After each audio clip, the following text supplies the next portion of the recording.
সব কথা এক কথায়, খেলার সময় আমরা সবাই খোঁজ করি, খেলা হয়ে গেলে কারো খবর রাখি না। তা আমি বলবো জেলা ক্রীড়া পরিদপ্তর, ক্রীড়া অফিস, বাফুফে, তারপরে আমাদের যে জেলা ক্রীড়া সংস্থা, ডিএফএ যারা থাকে, তাদের কাছে আমি অনুরোধ করব, বিনীত অনুরোধ করব, এই যে খেলা মেয়েরা চলে যাচ্ছে, মেয়েরা কিন্তু হতাশ, তারা জানে যে চলে গেলাম আমাদের খোঁজ খবর কেউ রাখবে না।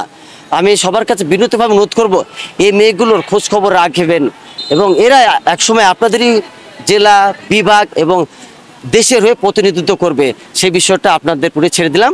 আশা করি আপনারা এই খবরগুলো দেখবেন এবং মেয়েদের প্রতি আগায় আসবেন। মেয়েদেরকে খেলার জন্য মাঠে পাঠাতে হবে।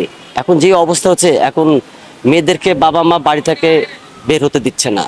আমি সবার বাবা মা গার্ডেনের কাছে আশা করব আপনারা স্পোর্টস দেখেন, খেলাকে ভালোবাসেন এবং মেয়েদেরকে প্রয়োজনের সঙ্গে করে মাঠে নিয়ে আসেন, দেশ এবং জাতির জন্য কিছু করার সুযোগ দেবেন। আসলে আমাদের বাপুকে ছাড়া বাংলাদেশে কোথাও কোনো খেলা হয় না।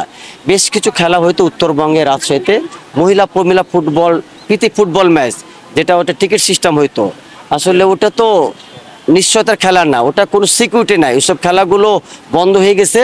তো আমি প্রতিটা জেলাকে, প্রতিটা বিভাগকেই বলবো এবং জেলা প্রশাসক মহোদয়কেও বলবো যে জেলা প্রশাসক গোল্ড কাপ এবং ডিএফের আন্ডারে জেলা, বিভিন্ন উপজেলা পর্যায়ে মেয়েদের খেলাগুলো, ছেলেদের পাশাপাশি মেয়েদের খেলাগুলো করুক, যেন মেয়েরা সারা বছর মাঠে থাকে।